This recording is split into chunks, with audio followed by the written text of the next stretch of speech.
Welcome to a new Daily Top AskReddit video. Today's topic: what isn't the flex many people think it is?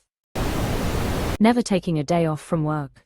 When I was studying to be a CPA, they told us that one danger sign of embezzlers was never taking a day off.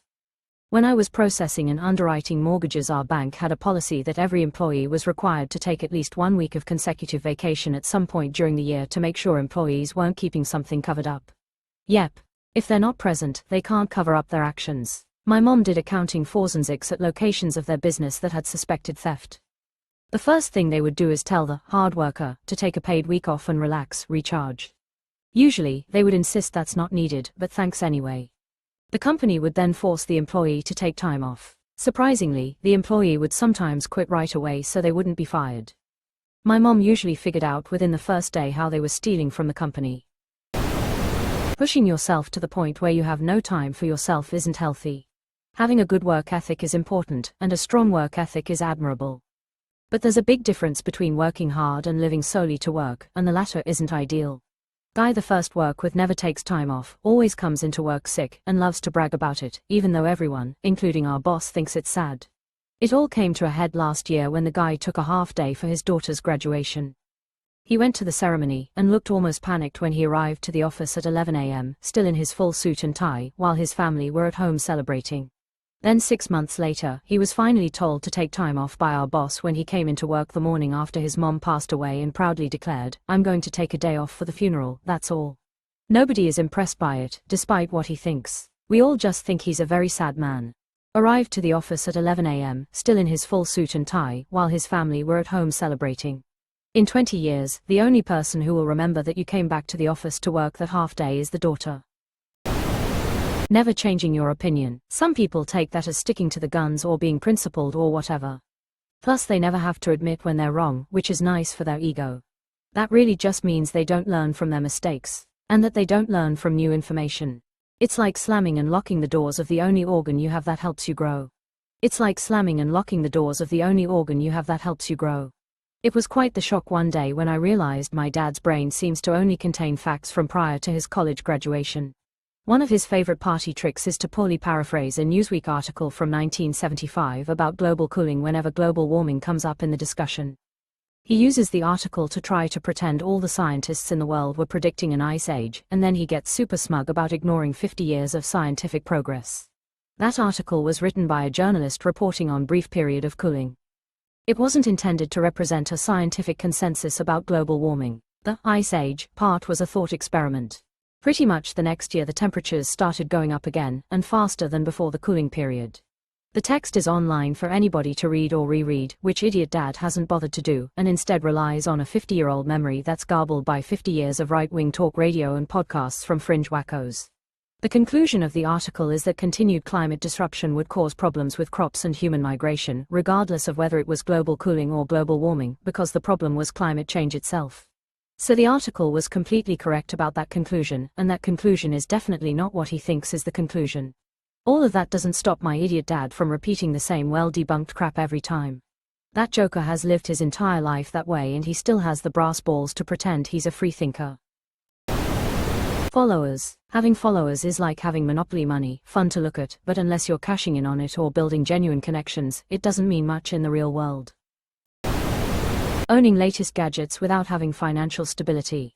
Funding a lifestyle on debt rather than income. Good credit does not equal wealth. I sleep in a race car bed, do you? I sleep in a big bed with my wife. I sleep in a bed with my big wife. I got rims for Christmas. And a CB radio, to talk to other car beds. Did your roommates get those for you? Pranks, public humiliation. Trying to make someone else look bad to boost yourself often says more about your insecurity than your strength. I think that's why Impractical Jokers has been sustainable. The pranksters almost always make sure that they themselves are the butt of the joke, not their targets. All of their pranks are, let's confuse the shit out of some randos by being as weird as we possibly can in mundane situations. All the really embarrassing stuff is done to themselves. Anyone nearby is just there for the reactions really. Brand new car with an enormous loan and interest rate. I mean, I bet you can't get an 11% rate on this oversized bad boy. Lol, don't worry about that negative equity on your trade-in, we'll just roll it into financing and spread this bad boy out over 8 years, bada bing bada boom. Few hours of sleep. When I was a 911 dispatcher, it felt like it was a competition to see who got the least amount of sleep. I only slept 4 hours, well I only slept 3 and it was shitty. I'm like, you guys know we hold responders and the public's lives in our hands. Maybe try to get sleep so you can be on your game. Having a huge friend group full of toxic people who not so secretly despise each other. One of the good parts of getting older and wiser is finally realizing the toxic relationships will continue to hurt and anger you. I cut off few of these over the years. After putting up with so much backstabbing and lying, felt so much better, and still do. Driving a giant, beautiful, $90,000 pickup truck, and staying awake at night trying to figure out how you're going to make your rent that's due next week. Years ago my family went on vacation with a few other families. One of them had a 100K lifted pickup truck. Come to find out they hadn't made a payment in 2 months and didn't know how they were going to make the next one. We were on vacation. Like WTF, go home and work. This is why I'm never impressed by cars. The things people do to get them is not impressive. Being the person who says it how it is. More often than not it's just a nice way of saying, I'm a tactless bitch. Because they only tend to tell it like it is when it's an unpopular opinion. These people are rarely complimentary or share a commonly held, universally accepted truth. I haven't thought about it quite that way, but you're absolutely right. They never tell it like it is when things are good. Grind culture, burnout. Destroying your body and mind for someone else is a fool's errand and shouldn't be glorified. Collecting an abnormally large amount of Reddit karma. OMG stepbro, your karma counter is so big. You have 462,008 comment karma though. 8. Yep. My 19 years old had to get fillings for 4 cavities recently, and my 17 years old chimed in with, I haven't brushed my teeth in 6 months and I have no cavities. I told my youngest that this wasn't the flex they think it is. 100% next time tell them, that explains your breath. Is the 17-year-old serious? If they are, you still have a responsibility to get them to brush their teeth. That's basic hygiene, and it's not like they skipped one night. Going 6 months without taking care of basic hygiene is indicative of an underlying mental health issue. Then you have the fact that they almost certainly have gingivitis, which will progress to gum disease if they continue like this. Oral health is important. We only get one set of teeth. Fixing them is crazily expensive. Your kid is young and will regret it the rest of their adult lives if they keep doing this as a teen. Edit, grammar, yup. Unfortunately it is a serious comment.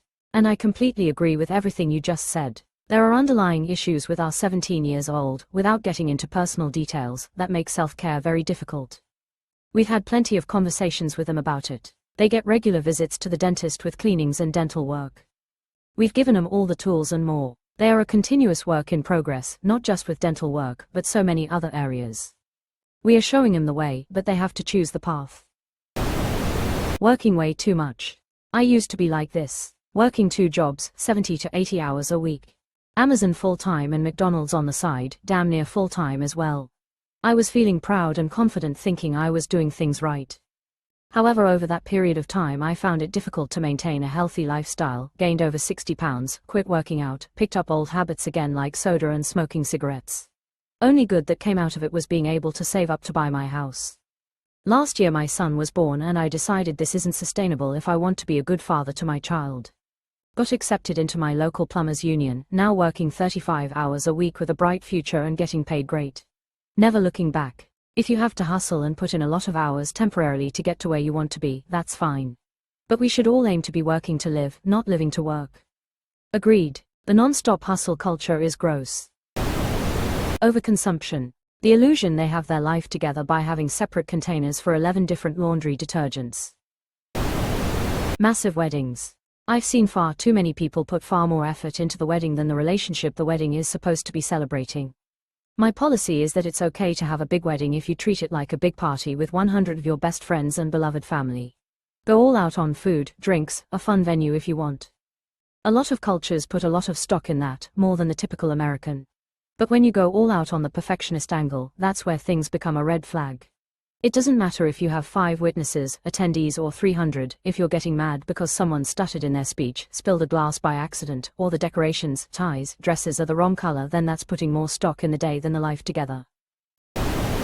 Going to work sick. Unless your job involves saving lives like doctor, nurse, firefighter etc., your coworkers and boss will be fine without you for a couple days while you recover.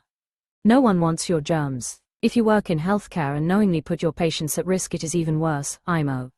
Edit. ITT. People acting like I don't understand that we live in capitalism and you have to pay the bills, just like everyone else.